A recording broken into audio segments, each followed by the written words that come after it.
আরও এক ধাপ এগিয়ে আর একটা বিবৃতি দেয় এবং সেই বিবৃতি দুইবার দেয় তারা, একবার বাংলা ভার্সনে দেয় এবং সর্বশেষ ইংরেজি ভার্সনে দেয়। আন্তর্জাতিক মহলের জন্য তারা ইংরেজি ভার্সনেও এই বিবৃতি দেয়। বাংলা ভার্সনে তারা লিখেছে, অবিলম্বে দেশের সার্বিক আইন শৃঙ্খলা পরিস্থিতি স্বাভাবিক রাখতে দেশের সকল নাগরিককে নিজ নিজ অবস্থান থেকে দায়িত্বশীল হওয়ার আহ্বান জানিয়েছেন প্রধান উপদেষ্টা প্রফেসর মোহাম্মদ ইউনূস।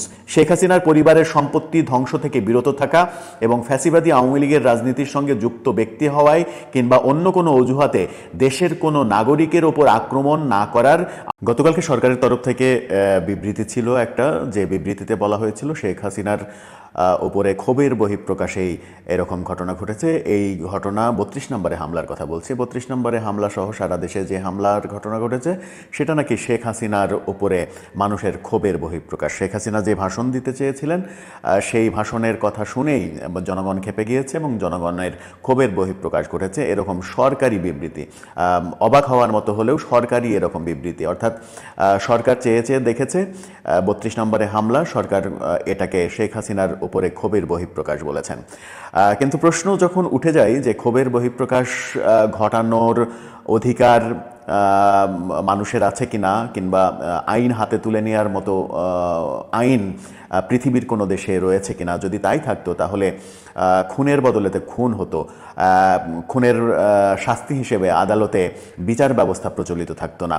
যদি জনগণের সাধারণ মানুষের আইন নিজের হাতে তুলে নেওয়ার ক্ষমতাই থাকতো তাহলে পৃথিবীর সমস্ত আইন কানুন ভেঙে গুড়িয়ে যেত, সমাজে সভ্যতা বলে কিছু থাকতো না।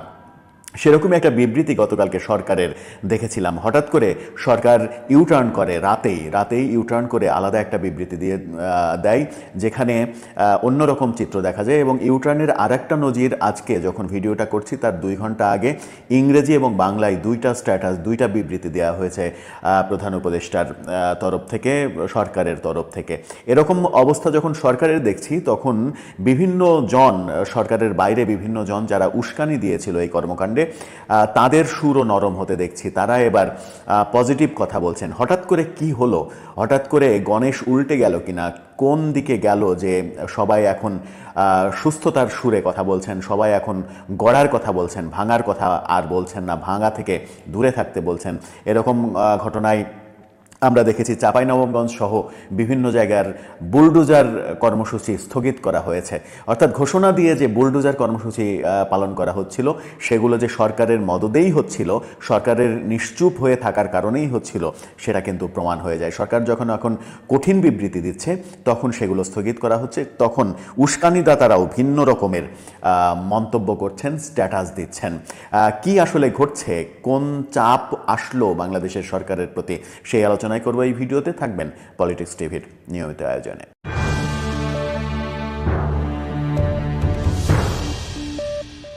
বিশিষ্ট বুদ্ধিজীবী, নিজেকে বুদ্ধিজীবী হিসেবে দাবি করেন, কিন্তু কথাবার্তায় ইদানিং বেশ বেসামাল কথাবার্তা বলেন।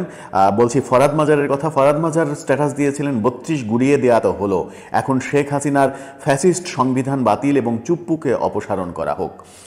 এই স্ট্যাটাস তিনি যখন দিয়েছিলেন গতকালকে, ঠিক তখন এরপরে দেখলাম যে সরকারপন্থী এবং জামাতপন্থী সাংবাদিক, আল জাজিরার সাংবাদিক জুলকারনাইন শায়ার, তিনি এই স্ট্যাটাসটাকে শেয়ার দিয়ে লিখেছেন জঘন্য ভাষার একটা স্ট্যাটাস, যেখানে ফরহাদ মাজারকে একেবারে তুলোধনো করেছেন। হঠাৎ করে জুলকারনাইন শায়ের এরকম কেন করলেন, কেন স্ট্যাটাস দিলেন, ফরহাদ মাজারের উপরে কেন খেপলেন, সেটাও একটা বড় বিষয়। তিনি লিখেছেন, ওরে দেহতত্ত্ববাদী খাটাস, কাদের বিটিম হয়ে খেলছো সেসব কিন্তু জানি, এখনও কিন্তু মুখটা বন্ধ রেখেছি, যদি খুলে দেই তাহলে কি যে হবে তোমার।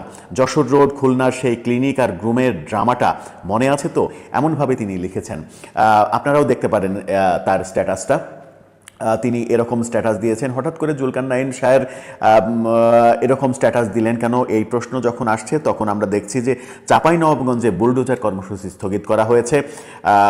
ফ্রান্স থেকে যে ইউটিউবার 32 গুড়িয়ে দেওয়ার কথা বলেছিলেন, বুলডোজার নিয়ে যাওয়ার কথা বলেছিলেন, জয় বাংলা করে দেওয়ার কথা বলেছিলেন, শাওনের বাড়িতে আক্রমণের কথা বলেছিলেন, সেই ইউটিউবার হঠাৎ করেই এবার ভিডিও ছাড়লেন, একটা কয়েক সেকেন্ড সেকেন্ডের একটা ভিডিও ছাড়লেন, সেখানে তিনি বললেন যারা ভাঙাভাঙি করবে তাদের প্রতিরোধ করুন, ভাঙাভাঙি বন্ধ করুন, ভাঙাভাঙির আর দরকার নেই, অনেক হয়েছে, এরকম বার্তা তিনি দিলেন। আর এক ইউটিউবার আমেরিকায় বসে থেকে যিনি নানা রকমের প্রোপাগান্ডা ছড়াচ্ছিলেন, তিনি লিখলেন এবার দেশবাসীকে থামতে হবে, দেশবাসীকে থামতে বললেন তিনি। এক ওয়াজি যিনি ওয়াজ করে বেড়ান, ইদানিং তার ওয়াজে সরাসরি একটি রাজনৈতিক দলের পক্ষে ভোট চাওয়ার ঘটনাতে তিনি প্রচণ্ড সমালোচিত হয়েছেন। সেই ওয়াজি তিনি স্ট্যাটাস দিলেন এখানেই থেমে যাওয়া উচিত, এমনটা বললেন। অর্থাৎ এর আগে যে উস্কানি দিচ্ছিলেন সেই উস্কানি থেকে ভিন্ন রকম স্ট্যাটাস দিলেন। ডক্টর ইউনূস বললেন হাসিনা বা আওয়ামী লীগের কারো সম্পত্তিতে হামলা না করার আহ্বান জানাচ্ছি। ডক্টর ইউনূস হাসিনা সহ কারো সম্পত্তিতে হামলা না করার আহ্বান যখন জানালেন, তখন চলুন গভর্নমেন্টের যে বিবৃতি, সেই বিবৃতির দিকে একটু চোখ মিলি। তারা 6 তারিখে যে বিবৃতি দিয়েছিল, গতকালকে যে বিবৃতি প্রথম দিয়েছিল, সেই বিবৃতিতে তারা প্রথমে যেটা বলেছিল, সরকার থেকে যেটা বলা হয়েছিল যে ধানমন্ডির 32 নম্বর বাড়িতে ভাঙচুরের ঘটনা অনভিপ্রেত ও অনাকাঙ্ক্ষিত। পলাতক অবস্থায় ভারতে বসে জুলাই অভ্যুত্থানের বিরুদ্ধে শেখ হাসিনার উস্কানিমূলক বক্তব্যের কারণে জনমনে গভীর ক্রোধের সৃষ্টি হয়েছে, যার বহিঃপ্রকাশ ঘটেছে। গত 6 মাসে 32 নম্বর বাড়িটিতে কোনো ধরনের আক্রমণ ধ্বংসযজ্ঞ হয়নি। গতকাল রাতে এটি ঘটেছে পলাতক শেখ হাসিনার বক্তব্য ঘিরে, যার দুটো অংশ আছে। এই লাভ এরকম বিবৃতি দেওয়া হয়েছে। অর্থাৎ শেখ হাসিনার বক্তব্যের পরিপ্রেক্ষিতেই এই 32 নম্বর ভাঙার ঘটনা ঘটেছে, এমন বিবৃতি সরকারি তরফ থেকে আনুষ্ঠানিকভাবে দেওয়া হয়েছে, খেয়াল করুন। কিন্তু আরেকটা বিষয়, এই বিবৃতির পরিপ্রেক্ষিতে একটা বিষয় উল্লেখ না করলেই নয়, সেটা হচ্ছে যে শেখ হাসিনা ভাষণ দিয়েছেন রাত 9টায়, ধানমন্ডি 32 নম্বরে আক্রমণ করা হয়েছে সন্ধ্যা 7টায়। অর্থাৎ তার ভাষণ শুনে যে আক্রমণ করা হয়েছে এটা একেবারে মিথ্যা কথা, এই কথার কোনো বাস্তবতা নেই। রাত 8টার আগেই ভাঙচুর শুরু হয়েছে, যার ফলে শেখ হাসিনা যখন রাত 9টায় ওই তথাকথিত ভাষণ দেন, তখন তার ভাষণে 32 নম্বর ভাঙার কথাও তিনি বলেছেন। সরকারের এই বিবৃতি কয়েক ঘন্টার মধ্যেই পাল্টে যায়। গতকাল রাতে সরকার, এখন থেকে 18 ঘন্টা আগে সরকার পাল্টা বিবৃতি, আর একটা বিবৃতি দেয়, যেখানে মজার ব্যাপার হচ্ছে যে একেবারে গণেশ উল্টে যাওয়ার মতো বিবৃতি। সেখানে সরকার বলে যে অন্তর্বর্তী সরকার গভীর উদ্বেগের সঙ্গে লক্ষ্য করছে যে কতিপয় ব্যক্তি ও গোষ্ঠী সারা দেশে বিভিন্ন প্রতিষ্ঠানে ও স্থাপনায় ভাঙচুর ও অগ্নিসংযোগের চেষ্টা করছে। সরকার এ ধরনের কর্মকাণ্ড শক্তভাবে প্রতিহত করবে। এই প্রথম সরকার প্রতিহত করার ঘোষণা দিল। এরপরে তারা লিখছে, অন্তর্বর্তীকালীন সরকার নাগরিকদের জানমালের নিরাপত্তা রক্ষায় প্রস্তুত। কোনো ধরনের উস্কানিমূলক কর্মকাণ্ডের মাধ্যমে দেশকে অস্থিতিশীল করার চেষ্টা করা হলে দায়ী ব্যক্তি ও গোষ্ঠীর বিরুদ্ধে আইনশৃঙ্খলা বাহিনী তাৎক্ষণিকভাবে কঠোর ব্যবস্থা নেবে এবং দোষীদের বিচারের মুখোমুখি দাঁড় করাবে। অর্থাৎ যে মব হচ্ছে, ছাত্র জনতার নাম দিয়ে যে মব সৃষ্টি করছে, সেই মবের বিরুদ্ধে সরকার অবস্থান নেবে, এই ঘোষণা গত রাতে সরকারের তরফ থেকে দেয়া হয়। মজার ব্যাপার হচ্ছে যে এখন থেকে 2 ঘন্টা আগে সরকার আর একটা বিবৃতি দেয়, আরও এক ধাপ এগিয়ে আর একটা বিবৃতি দেয়, এবং সেই বিবৃতি 2 বার দেয়। তারা একবার বাংলা ভার্সনে দেয় এবং সর্বশেষ ইংরেজি ভার্সনে দেয়। আন্তর্জাতিক মহলের জন্য তারা ইংরেজি ভার্সনেও এই বিবৃতি দেয়। বাংলা ভার্সনে তারা লিখেছে, অবিলম্বে দেশের সার্বিক আইন শৃঙ্খলা পরিস্থিতি স্বাভাবিক রাখতে দেশের সকল নাগরিককে নিজ নিজ অবস্থান থেকে দায়িত্বশীল হওয়ার আহ্বান জানিয়েছেন প্রধান উপদেষ্টা প্রফেসর মোহাম্মদ ইউনূস। শেখ হাসিনার পরিবারের সম্পত্তি ধ্বংস থেকে বিরত থাকা এবং ফ্যাসিবাদী আওয়ামী লীগের রাজনীতির সঙ্গে যুক্ত ব্যক্তি হওয়ায় কিংবা অন্য কোনো অজুহাতে দেশের কোনো নাগরিকের ওপর আক্রমণ না করার আহ্বান জানিয়েছেন তিনি। অনেক কথা বলেছেন। অর্থাৎ শেখ হাসিনার পরিবার কিংবা শেখ হাসিনা আওয়ামী লীগের কোনো বাড়ি ঘর সম্পত্তিতে আক্রমণ করা এবং আওয়ামী লীগের কোনো কর্মীর প্রতি আক্রমণ করার থেকে বিরত থাকার জন্য আহ্বান জানানো হয়েছে। ঠিক এই বিবৃতিটাই ইংরেজিতে দেওয়া হয়েছে আন্তর্জাতিক মহলের জন্য। সরকার হঠাৎ করে ইউটার্ন নিল কেন? সরকারের সুর বদলে কেন?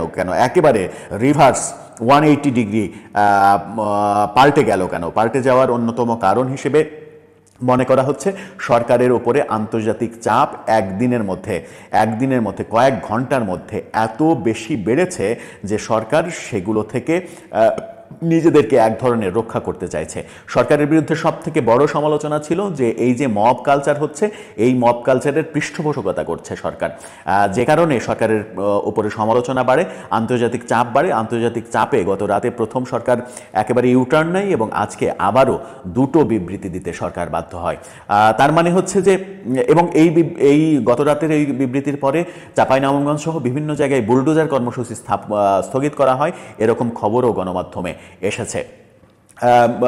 এই মবকে যারা উস্কানি দিচ্ছিল, মবকে যারা উৎসাহিত করছিল, যাদের আহ্বানে এই মব তৈরি হচ্ছিল, তাদের সুরও একেবারে রিভার্স সুর আমরা দেখছি। এরকম পরিস্থিতিতে বিএনপির একটা বিবৃতি আমাদের চোখে পড়েছে।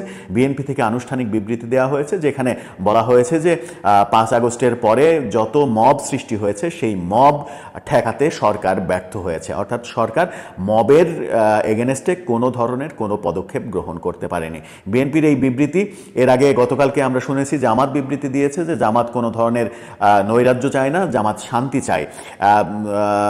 নুরুল হক নূর এর বিরুদ্ধে কথা বলেছেন। অর্থাৎ রাজনৈতিক দলগুলোও যখন এর বিরুদ্ধে কথা বলছেন এবং আন্তর্জাতিক চাপও যখন বাড়ছে, তখন সরকার এরকম বিবৃতি দিয়েছে। গতকালকে আমরা দেখেছি যে দুই অভিনেত্রী মেহের আফরোজ শাওন এবং সোহানা সাবা দুইজনকে গ্রেপ্তার করা হয়েছে এবং প্রথমে ধারণা করা হচ্ছিল যে দুজনকে ফেসবুক স্ট্যাটাসের জন্য গ্রেপ্তার করা হয়েছে। বিশেষ করে মেহের আফরোজ শাওন প্রধান উপদেষ্টার প্রেস সচিবের যে ডাস্টবিন কাণ্ড, সেই ডাস্টবিন কাণ্ডের বিপক্ষে একাধিক স্ট্যাটাস দিয়েছেন এবং তিনি যে আওয়ামী লীগের সঙ্গে সংশ্লিষ্ট ছিলেন, বঙ্গবন্ধুর গ্যালারিতে গিয়ে ছবি তুলে ফেসবুকে পোস্ট দিয়েছিলেন, সাকিব আল হাসানের পোস্টারের দেয়ালের সামনে ছবি তুলে ফেসবুকে পোস্ট দিয়েছিলেন, এরকম পোস্ট মেহের আফরোজ শাওন দিয়েছিলেন। সোহানা সাবাও বেশ আক্রমণাত্মক পোস্ট দিচ্ছিলেন। মনে হচ্ছিল যে সেই কারণেই তাদেরকে গ্রেপ্তার করা হয়েছে। কিন্তু খবর পাওয়া যাচ্ছে পুলিশের তরফ থেকে বলা হয়েছে যে দেশের বিরুদ্ধে ষড়যন্ত্র করার জন্যই তাদেরকে গ্রেপ্তার করা হয়েছে। এবং ওই আল জাজিরা সাংবাদিক, যার কথা দিয়েই প্রথমে শুরু করেছিলাম, জুলকারনাইন শাহের, গত 15 তারিখে ভারতের কলকাতায় একটা হোটেলে আওয়ামী লীগের একটা মিটিং হয়েছে, যে মিটিংয়ে আওয়ামী লীগের সাবেক স্বরাষ্ট্রমন্ত্রী আসাদুজ্জামান খান কামাল সহ আরও অনেকরা ছাত্রলীগের সাবেক নেতারা উপস্থিত ছিলেন এবং অনলাইনে সোহানা সাবা এবং মেহের আফরোজ শাওন নাকি উপস্থিত ছিলেন, এরকম একটা স্ট্যাটাস, ফেসবুক স্ট্যাটাস জুলকারনাইন শাহের তিনি দিয়েছিলেন। এবং ওই ঘটনা সূত্র ধরে রাষ্ট্রবিরোধী ষড়যন্ত্র, ওই ঘটনা, ওই মিটিংয়ে নাকি এদের উপরে আওয়ামী লীগ বিভিন্ন জনের উপরে বিভিন্ন রকমের দায়িত্ব দিয়েছিল। এরকম রাষ্ট্রবিরোধী ষড়যন্ত্রের কারণেই মেহের আফরোজ শাওন এবং সোহানা সাবাকে গ্রেপ্তার করা হয়েছে, এমন কথা শোনা যাচ্ছে।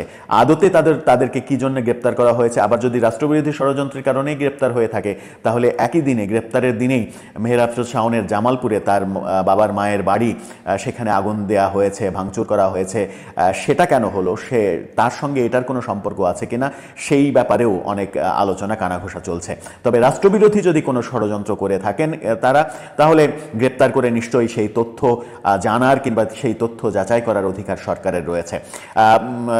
সেটা একেবারে ভিন্ন প্রসঙ্গ। কিন্তু এই যে মব কালচারে যে সরকার চুপ ছিল, চুপ থাকার কারণেই যে মব কালচার বেড়েছে এবং বিস্তৃত হয়েছে, সারা দেশে বিভিন্নভাবে ছড়িয়ে পড়ছে এবং কেন্দ্রীয়ভাবে যে কথা বলা হচ্ছে, সরকারের কেন্দ্রীয়ভাবে যে কথা বলা হচ্ছে, বিএনপির তরফ থেকে কেন্দ্রীয়ভাবে যে কথা বলা হচ্ছে, পজিটিভ কথা বলা হচ্ছে, জামাতের তরফ থেকে কেন্দ্রীয়ভাবে পজিটিভ কথা বলা হচ্ছে, কিন্তু তৃণমূলে যারা রয়েছেন তারা এই পজিটিভ কথার সূত্র ধরে পজিটিভ আচরণ করছেন কিনা, সেটাও একটা বড় বিষয়। অভিযোগ রয়েছে যে সারা দেশে যে এই ভাঙচুর, বুলডোজার কর্মকাণ্ড, সেটা ছাত্র জনতার নামে রাজনৈতিক দলের নেতাকর্মীরাই বেশি করছেন এবং সেই ক্ষেত্রে জামাতের বিরুদ্ধেই সব থেকে বেশি অভিযোগ আসছে যে জামাতের লোকজন এগুলো বেশি করছেন।